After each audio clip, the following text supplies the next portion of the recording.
विहर्ष TV, एक नई खोज जो बदल दे आपकी सोच। विहर्ष टीवी को सब्सक्राइब कीजिए, बेल आइकन पर क्लिक कीजिए। भक्तामर स्तोत्र एक ऐसा स्तोत्र,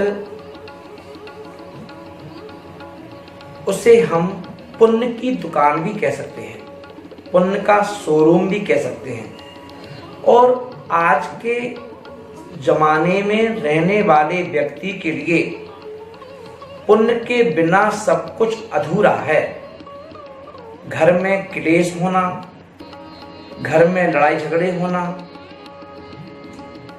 बच्चों के द्वारा बात नहीं मानना, काम नहीं होना, काम बिगड़ना, ऐसे आदि आदि बहुत सारे क्षुद्र उपद्रव हैं जो हमें ना तो चैन से खाने देते हैं, ना चैन से सोने देते हैं, परेशान कर देते हैं। तो अब ऐसे इन क्षुद्र उपद्रवों से कैसे निकलें?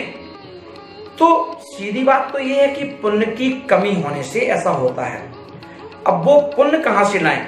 तो वो पुण्य किसी दुकान पर तो बिकता नहीं है, शोरूम में मिलता नहीं है, किसी मॉल में मिलता नहीं है। तो उस पुण्य को हमें आचार्य मानतुंग स्वामी महाराज ने ये जो भक्तामर स्तोत्र दिया है, ये पुण्य इकट्ठा करने का, पुण्य को संचय करने का एक साधन है। तो जहां हम रोज प्रतिदिन एक का सुनते हैं, तो आज भी हम आपको ले चलेंगे भक्तामर स्तोत्र के 7वें नंबर के काव्य को, जो आप अपने बच्चों को भी सिखा सकते हो। अपने बेटी है, बेटा है, पति है, माँ है, पिताजी हैं, सबको सिखा सकते हैं, बहू को सिखा सकते हैं, जिससे कि किसी प्रकार का उपद्रव, अगर कोई व्यक्ति बहू या घर के लोग यदि इसको पढ़ करके 21 बार काव्य को पढ़ करके और इस मंत्र की जाप करके यदि हम दिन की शुरुआत करते हैं, तो आधे उपद्रव आप देखेंगे अपने आप समाप्त हो जाते हैं। इसका इतना प्रभाव है। तो चलिए हम शुरू करते हैं। पहले काव्य का वाचन करेंगे। त्वत्ते संस्तवेने भवो संतति सन्निबद्धम् पापं क्षणात् क्षयमुपैति शरीरे भाजाम् आक्रान्ते लोके मलिनीलमशेषे मासु सूर्यांशु भिन्ने में बेसार्वर मंधिकारम्। यहाँ पर आचार्य मानतुंग स्वामी महाराज भगवान की स्तुति करते हुए, स्तुति करना भी हमें सिखा रहे हैं कि हे भक्तजनों, मंदिर में जाकर के या गुरु के पास जाकर के हमें कुछ मांगना है, तो मांगने का तरीका भी बतला रहे हैं।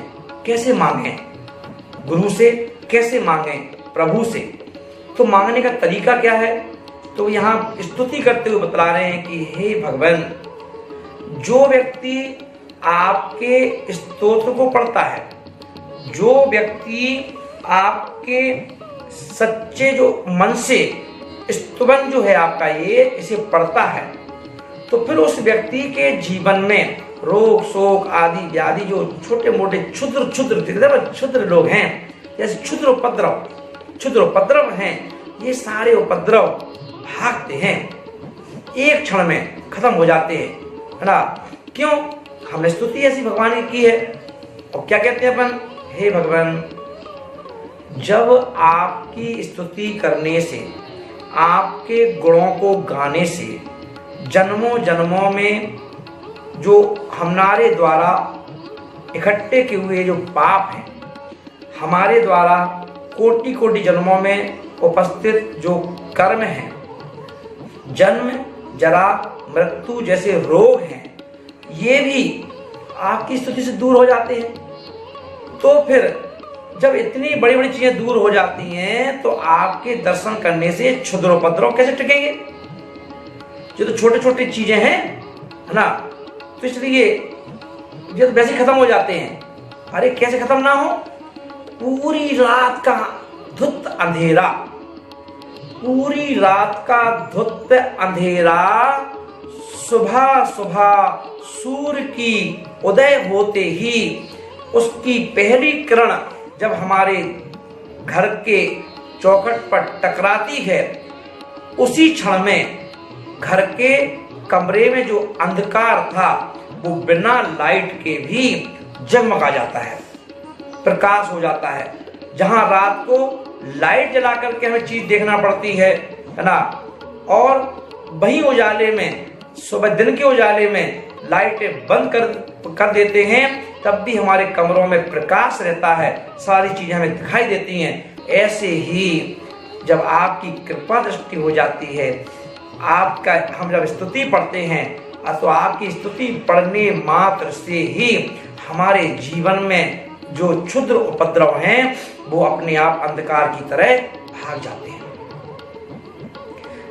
इसका अर्थ ये बड़ा लाजवाब अर्थ है। और इसका मंत्र क्या है?